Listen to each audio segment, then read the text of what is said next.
Bonjour à tous et bienvenue dans cette nouvelle vidéo. Si vous saviez à quel point je suis contente de refilmer aujourd'hui et de pouvoir vous retrouver, bienvenue dans mon nouvel environnement. Bon, on voit pas spécialement que j'ai changé de pays et que je suis actuellement au Canada, juste les murs sont différents, bien évidemment. Désolée, j'ai toujours pas de fond correct, mais voilà, j'ai fait un petit effort aujourd'hui pour la déco. Mais en tout cas, je vous promets que pour Halloween, je vais vous préparer une déco du feu de Dieu. Vous n'êtes pas prêts. Mais enfin bon, je ne suis pas là pour vous raconter toute ma vie dans cette vidéo. Aujourd'hui, on est là pour parler de l'affaire de Drew Peterson. Drew Peterson est un ex-policier qui a été accusé de plusieurs crimes, dont celui d'avoir fait disparaître sa femme, Stacey Ann Peterson. De prime abord, cette histoire va peut-être vous sembler banale dans le monde du crime. Voilà, un homme qui est soupçonné d'avoir fait disparaître sa femme, on connaît. Mais en fait, le personnage de Drew Peterson est tellement particulier et plein de surprises que c'est ça qui va rendre cette affaire hyper intéressante. Alors pose tes grosses ou tes petites fesses et bienvenue dans un nouvel épisode de Crime et Justice.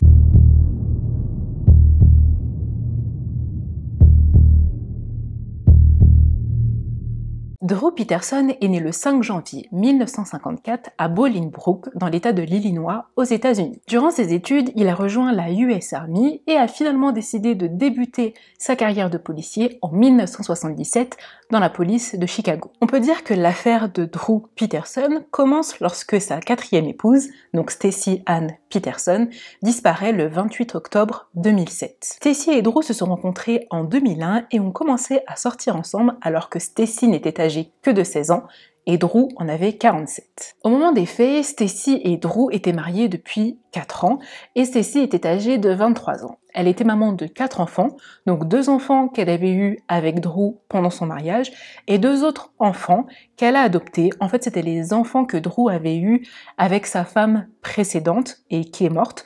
Donc du coup, Stacey avait décidé de les adopter pour que tout le monde puisse rester uni. La disparition de Stacey a été signalée le 29 octobre 2007 par sa sœur Cassandra.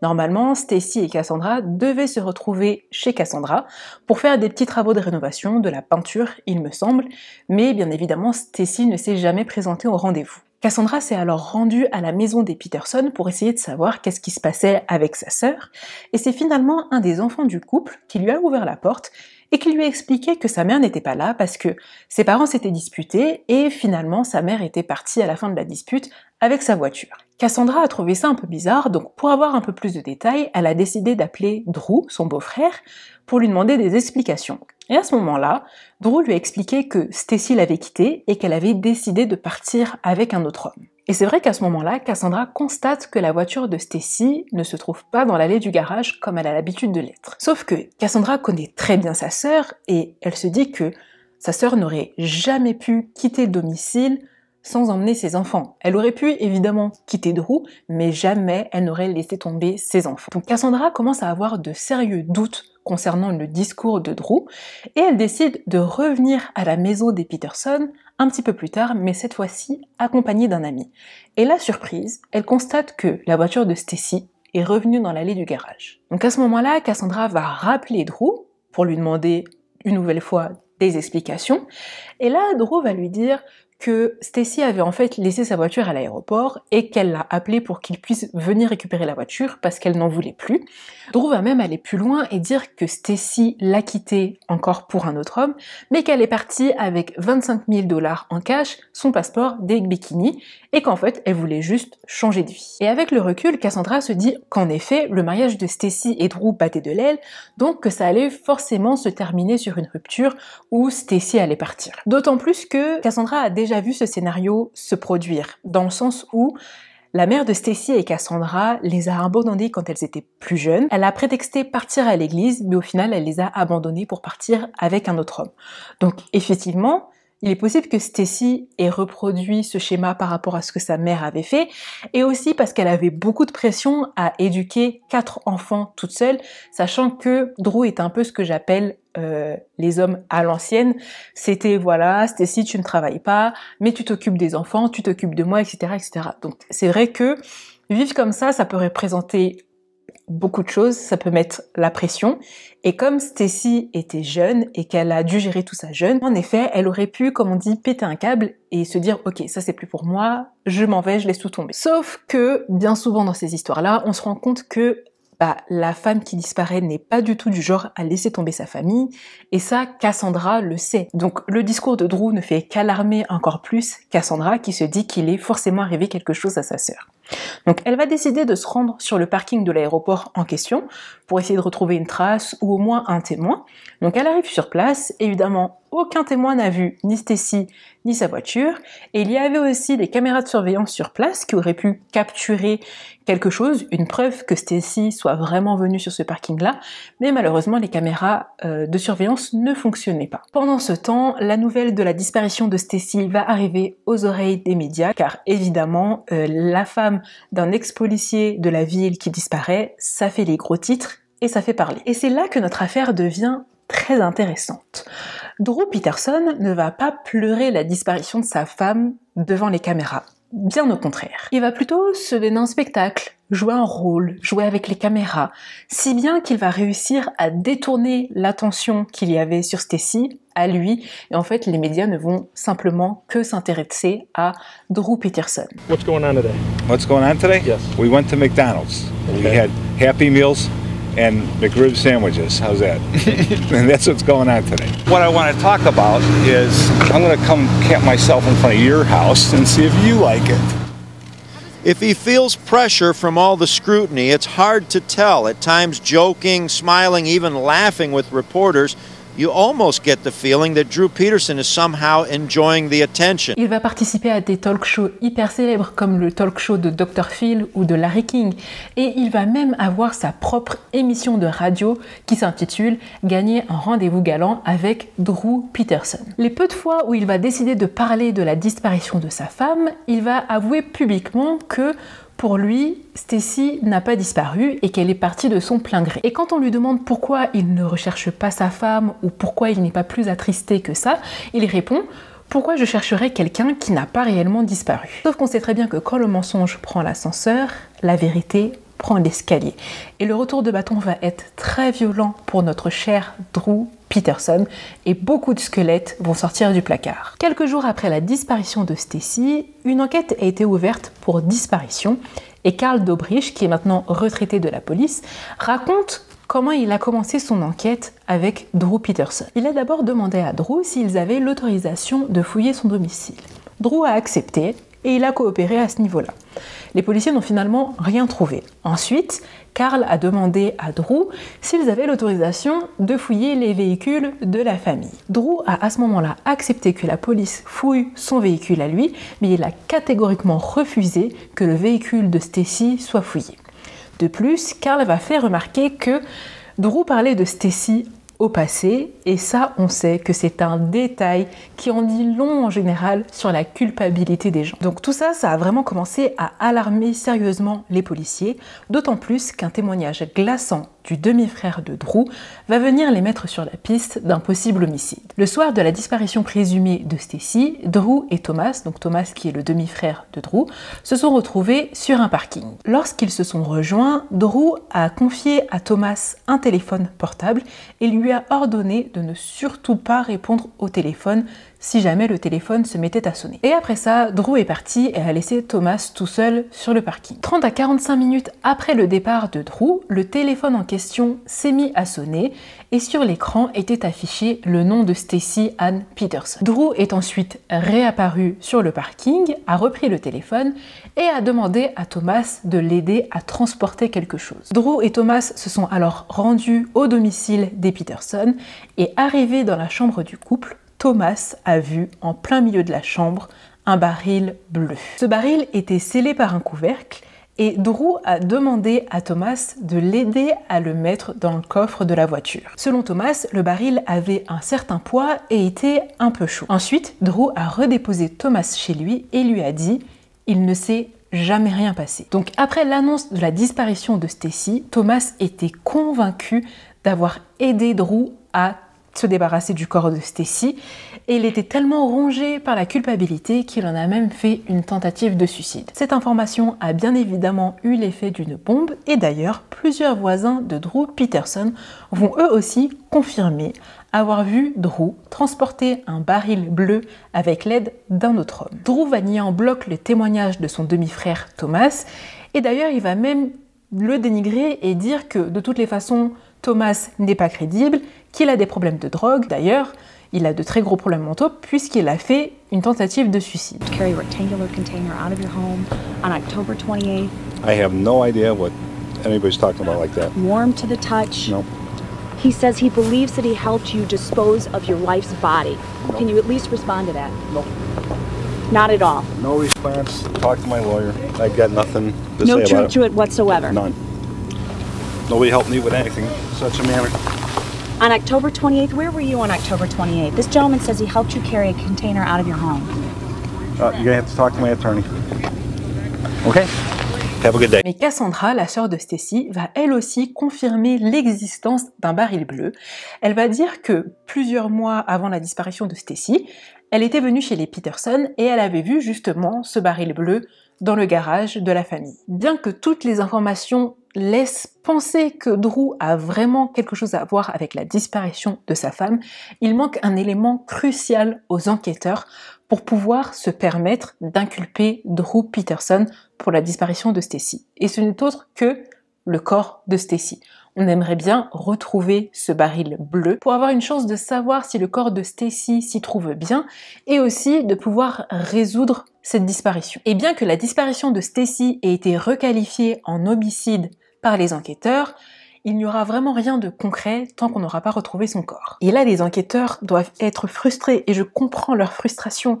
Ils ont un témoignage, ils ont un comportement suspect, ils ont presque tout pour résoudre cette affaire, mais il n'y a pas de corps. Et leurs soupçons sont tellement gros sur Drew Peterson qu'ils n'ont pas envie de le laisser s'en sortir comme ça, juste parce qu'ils n'ont pas retrouvé de corps, et ils veulent trouver vraiment un moyen de pouvoir l'inculper pour ne pas qu'il s'en sorte indemne. Donc James Glasgow, qui était le procureur en charge de cette affaire, va commencer à creuser sur le passé de Drew Peterson, et il va déterrer des choses, vraiment, vous n'allez pas être déçus du voyage. Je vous disais en début de vidéo que Stacy et Drew avaient 4 enfants, donc 2 enfants qu'ils avaient eus au cours de leur union et 2 autres enfants que Stacy avait adoptés. Ces 2 enfants, en fait, ce sont les 2 fils que Drew Peterson a eu avec son ex-femme, Kathleen Savio. Donc à son décès, Stacy a décidé d'adopter ces 2 fils pour ne pas qu'ils soient séparés. Ce que je ne vous ai pas dit, c'est que Kathleen Savio est décédée dans des circonstances vraiment étranges. Le 1er mars 2004, Kathleen Savio a été retrouvée morte dans sa baignoire avec une blessure à la tête. À ce moment-là, le médecin légiste avait conclu un accident en disant que Kathleen avait glissé et qu'elle s'était blessée à la tête et qu'elle avait fini par se noyer dans sa baignoire. Ce qui est plutôt étrange quand on sait qu'il n'y avait aucune trace d'eau dans la baignoire. Pour comprendre un petit peu le tout, on va revenir sur la vie maritale de Kathleen et Drew. Bien évidemment, ils ont eu un mariage difficile. On soupçonne même Drew d'avoir battu Kathleen durant ses années de mariage. Selon Suzanne Doman, qui est la sœur de Kathleen, Kathleen était battue, insultée et menacée par Drew. Et par-dessus tout, comme si ça ne suffisait pas d'être violent, Drew était infidèle à Kathleen. Et d'ailleurs, il a rencontré Stacy alors qu'il était encore marié à Kathleen. Et Drew est parti très très loin dans son infidélité. Déjà, il a trompé sa femme. Ça, c'est un truc. Ensuite, il a trompé avec une femme mineure, donc beaucoup plus jeune que lui. Je vous le rappelle, Stacy avait 16 ans lorsqu'elle a rencontré Drew. Et d'ailleurs, Drew faisait rentrer Stacy dans la maison familiale pendant que Kathleen dormait. Donc il la faisait rentrer dans le sous-sol et comme ça, ils pouvaient faire leurs petites affaires alors que sa propre femme était en train de dormir à l'étage. Et à un moment donné, Kathleen va recevoir une lettre anonyme qui va lui détailler toutes les infidélités de son mari. Donc à ce moment-là, c'en est trop pour elle et elle décide de demander le divorce. Donc elle met Drew dehors. Donc Drew, lui, va vivre dans une maison avec Stacy, à vraiment 2 pâtés de maison de son ex-femme. Le divorce de Drew et Kathleen sera officiellement prononcé le 10 octobre 2004 et le 18 octobre de la même année, Drew se mariait avec Stacy qui était enceinte de leur premier enfant. Le problème, c'est que le divorce allait coûter une fortune à Drew. Kathleen avait eu le droit à la moitié de sa pension de retraite, ce qui représente la somme de 3000 $ par mois. Elle avait également récupéré la maison, donc Drew devait lui payer la somme de 300 000 $, qui était sa part de la maison, et elle avait également gagné la garde de ses 2 fils. Et tout juste 2 semaines avant de signer l'accord qui lui donnait le droit à tout ça, Kathleen a été retrouvée morte dans sa baignoire. Et bizarrement, après son décès, Drew a sorti un testament, sorti de nulle part, soi-disant signé de la main de Kathleen. Et ce qui est bizarre dans ce testament, c'est que ce testament stipule que si jamais il arrive quoi que ce soit à l'un, l'autre récupère la totalité de ses biens. Ce qui est vraiment pas logique quand on sait que Kathleen a fait en sorte de tout rafler pour le divorce. Je pense que c'était de la vengeance, elle voulait se venger de ce qu'elle avait subi à cause de Drew, donc elle avait fait en sorte de récupérer un maximum de choses dans le divorce. Donc pourquoi essayer de rafler un maximum de choses pendant le divorce si au final tu le mets à son avantage dans ton testament? C'est pas logique. Et d'ailleurs, personne n'a jamais eu vent de ce testament-là, et le testament est un peu sorti comme par magie. Au moment de la mort de Kathleen, plusieurs personnes avaient déjà des soupçons sur Drew Peterson, notamment la famille de Kathleen, qui déjà savait ce qu'elle endurait avec Drew, mais aussi parce que Drew avait déjà proféré des menaces à l'encontre de Kathleen en lui disant « je vais te tuer, ça va passer pour un accident et personne ne découvrira jamais la vérité ». Kathleen avait même un jour demandé une injonction d'éloignement au juge parce que Drew l'avait menacé avec un couteau et il s'était finalement ravisé en disant « non, non, je peux pas tuer la mère de mes enfants ». Kathleen avait aussi demandé de l'aide au procureur de sa ville car elle se sentait en danger.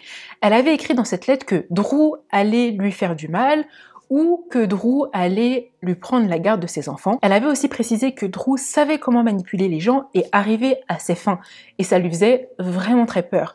Mais malheureusement, le procureur n'a pas pris en compte la demande de Kathleen, et quelques mois plus tard, elle a été retrouvée morte à son domicile. Alors même si les soupçons pesaient énormément sur Drew concernant la mort de Kathleen, il n'a jamais été inculpé, tout d'abord parce qu'il avait un alibi qui avait été donné par sa femme du moment, Stacy Ann Peterson, et aussi parce que le médecin légiste avait conclu un accident. Donc on n'avait en soi aucune raison de soupçonner Drew d'avoir tué Kathleen. Sauf que, grâce à James Glasgow, la vérité va enfin éclater.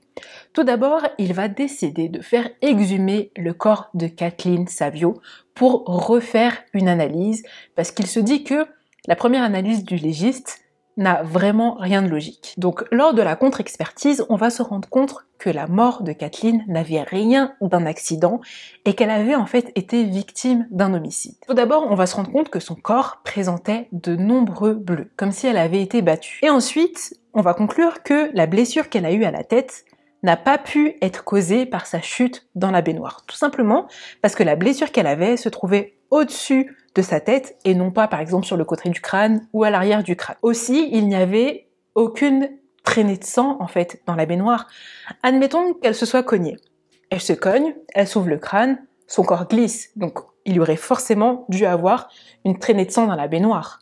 Et là, il n'y en avait pas. Le nouveau rapport d'autopsie a été rédigé par Michael Baden, qui est un médecin légiste connu pour avoir participé au célèbre procès d'O.J. Simpson. Selon lui, Kathleen a été battue, puis noyée dans la cuvette des toilettes. Car effectivement, même si aucune trace d'eau n'a été découverte dans la baignoire lorsqu'on a retrouvé le corps de Kathleen, on a constaté que seuls ses cheveux étaient mouillés.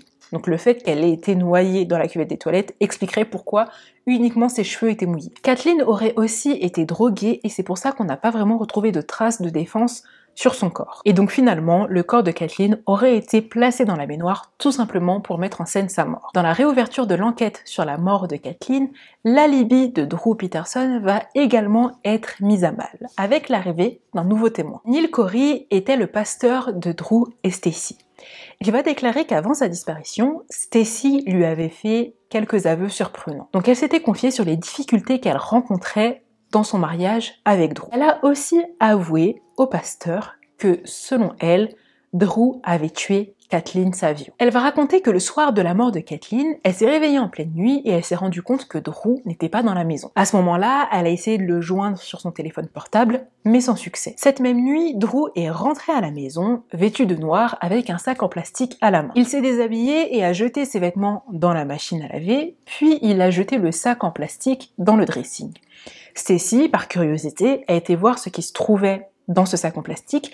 Elle s'est rendue compte qu'il y avait des vêtements de femme qui ne lui appartenaient pas. Et je rappelle que Kathleen Savio a été retrouvée nue dans sa baignoire. Le lendemain, Drew a dit à Stacy que des policiers allaient sûrement venir l'interroger et il a indiqué à Stacy toutes les réponses qu'elle devait indiquer aux policiers. Suite à toutes ces révélations, Drew Peterson a été arrêté le 9 mai 2009 pour le meurtre de son ex-femme Kathleen Savio. Et le 21 juillet 2012, Drew a été jugé et reconnu coupable du meurtre de son ex-femme Kathleen et a été condamné à 38 ans de prison. Et cette condamnation, c'est vraiment une super nouvelle pour la famille de Kathleen Savio, mais pas. Comme je vous le disais précédemment, malgré tous les témoignages et certaines preuves qu'on a pu trouver, Drew ne pourra pas être condamné pour la disparition de Stacy tant qu'on n'aura pas retrouvé le corps de celle-ci. Et sous réserve aussi que si jamais on retrouve le corps de Stacy, on puisse conclure au fait que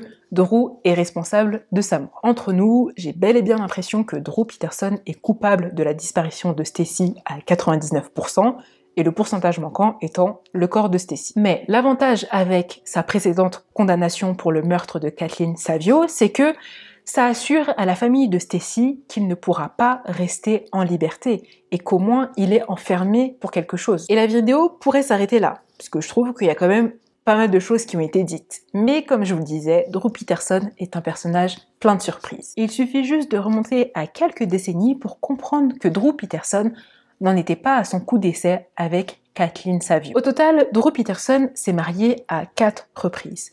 Et à chaque fois qu'il se remariait, il faisait en sorte de choisir une femme beaucoup plus jeune que la précédente. En 1974, Drew se marie avec Carol Brown, qu'il avait précédemment connue au lycée. Leur mariage a duré 6 ans et ensemble, ils ont eu 2 enfants. Et finalement, leur mariage s'est soldé sur un divorce puisque Drew n'arrêtait pas de suivre Carol. Il l'espionnait. Si elle disait « Oh bah je sais pas, je vais chercher du pain », et ben il la suivait pour savoir si elle allait vraiment chercher du pain. Bref, ça devenait vraiment invivable pour Carol, donc elle a décidé de divorcer. Sauf que Drew ne l'a pas bien pris et a décidé de faire de la vie de Carol un enfer. Allant jusqu'à fabriquer des fausses preuves et la faire arrêter, allant même jusqu'à procéder lui-même à l'arrestation de son ex-femme pour pouvoir l'humilier devant tout le monde. En 1981, Drew se marie avec Vicky Connelly, à ce moment-là âgée de 23 ans. Ils vont rester mariés 10 ans et pendant cette union, ils vont faire des affaires et devenir propriétaires d'un bar. Au cours de leur union, Drew va être infidèle envers Vicky, méchant. Il va même aller jusqu'à la menacer et lui dire qu'il va la tuer, que ça va passer pour un accident et que personne ne connaîtra jamais la vérité. Cette phrase me dit vaguement quelque chose, donc quand il a menacé Kathleen avec cette phrase, il n'en était pas à son coup d'essai. Finalement, Vicky sera victime d'un terrible accident de la route. Heureusement, elle a survécu. Cet accident, il n'a rien d'un accident. En fait, on a sectionné les freins de sa voiture. Donc Vicky s'est retrouvée dans le coma pendant plusieurs semaines. Et à son réveil, elle n'avait plus de mari et n'était plus propriétaire de son bar. Donc Drew avait décidé de la quitter et avait fait en sorte de saisir tous les biens qu'ils possédaient ensemble. Après ça, Drew s'est marié avec Kathleen et vous connaissez la suite. Et en fait, on se rend compte que Drew avait un petit manège avec ses femmes à chaque fois. À chaque fois, il faisait en sorte de faire passer sa femme précédente pour une folle. Par exemple, avec Kathleen, il faisait passer Vicky pour une droguée, pour une junkie qui était accro à l'argent, accro au jeu, etc. Quand il était avec Stacy, il faisait aussi passer Kathleen pour une folle, si bien que Stacy s'amusait à provoquer Kathleen et pensait vraiment que c'était une mauvaise personne. Mais heureusement pour tout le monde, Drew a été condamné et ça a permis d'arrêter son petit manège. Mais, je vous disais, Drew est un sacré personnage. Même en prison, il a continué à faire des scènes et à... Bref, je ne sais pas ce qui se passe avec cet homme. Après sa condamnation en 2012, Drew Peterson a de nouveau été condamné, et cette fois-ci pour des faits un peu différent. Pendant son incarcération, Drew a tenté d'engager un tueur à gages pour exterminer le procureur qui était responsable de sa condamnation. Il a alors demandé à son compagnon de cellule, Antonio Smith, de l'aider à ce sujet, car Antonio était membre d'un gang, donc il avait les contacts nécessaires pour tuer quelqu'un. Mais ce qu'il ne savait pas, c'est que Antonio portait un mouchard. Donc Antonio l'a clairement balancé, je pense peut-être pour négocier la peine que lui-même avait en cours, en général c'est ce qui se fait. Et Drew Peterson s'est vu ajouter 40 ans à sa précédente condamnation pour cette nouvelle tentative d'assassinat. Concernant la disparition de Stacy, Drew Peterson aurait avoué à Antonio Smith, donc son compagnon de cellule, avoir tué Stacy et s'être débarrassé du corps dans le lac Michigan. Mais bien évidemment, ce lac a été sondé et jusqu'à présent, on n'a toujours pas retrouvé ni le baril ni le corps de Stacy. Et honnêtement, je crois en la culpabilité de Drew concernant la disparition de Stacy Peterson. Déjà pour tout ce que j'ai dit précédemment sur la vidéo, mais aussi parce que il y a pas mal d'autres éléments qui vont dans ce sens. Stacy s'était déjà plaint à plusieurs de ses proches concernant le comportement de Drew et elle disait qu'elle ne se sentait pas en sécurité et qu'il avait un comportement parfois violent et agressif. Cassandra, la sœur de Stacy, va dévoiler qu'effectivement Stacy comptait quitter Drew et d'ailleurs qu'elle avait pris rendez-vous avec un avocat pour officialiser tout ça. Et quelques semaines avant sa disparition, Stacy devait justement signer les papiers qui officialisaient sa demande de divorce avec Drew. Drew étant jaloux et possessif, je ne pense pas qu'il aurait pu accepter un 4e divorce. Peu avant sa disparition, Stacy avait repris contact avec un ancien camarade de lycée nommé Scott. Drew les aurait surpris en train de déjeuner dans un restaurant et avait tenté de les intimider tous les deux. Et Stacy rassurait Drew en disant que Scott n'était qu'un ami, sauf que Stacy avait en fait échangé des messages très explicite avec son ami Scott et il est probable que le soir de la disparition de Stacy, Drew ait justement découvert ces messages explicites, qu'une dispute aurait éclaté entre les deux et que par énervement, Drew aurait décidé de tuer Stacy. Actuellement, Drew Peterson purge encore sa peine de 78 ans et ne pourra demander une libération conditionnelle qu'en 2080. Et souvent dans les commentaires, quand il y a des histoires comme ça avec des enfants impliqués, on me demande mais que sont devenus les enfants, etc. Là, j'ai fait mes petites recherches et il paraîtrait que les 4 enfants de Drew aient été récupéré, je ne sais pas si je peux me permettre de dire ça, par son fils en fait, qu'il a eu de son premier mariage avec Carole. Donc voilà, c'est la fin de cette vidéo. J'espère que ce retour vous a plu. N'hésitez pas à me dire, comme d'habitude, ce que vous en avez pensé. Dites-moi ce que vous pensez de Drew Peterson, parce que moi, vraiment, ce personnage... J'étais vraiment choquée quand j'ai fait toutes mes recherches et tout. Je me suis dit, mais comment on peut être comme ça? Enfin bon. En tout cas, portez-vous bien. Je vous retrouve non pas la semaine prochaine, mais la semaine d'après pour une nouvelle vidéo qui sera toujours postée le dimanche. Ensuite, on se retrouve à partir du 25 pour la semaine Halloween Crime.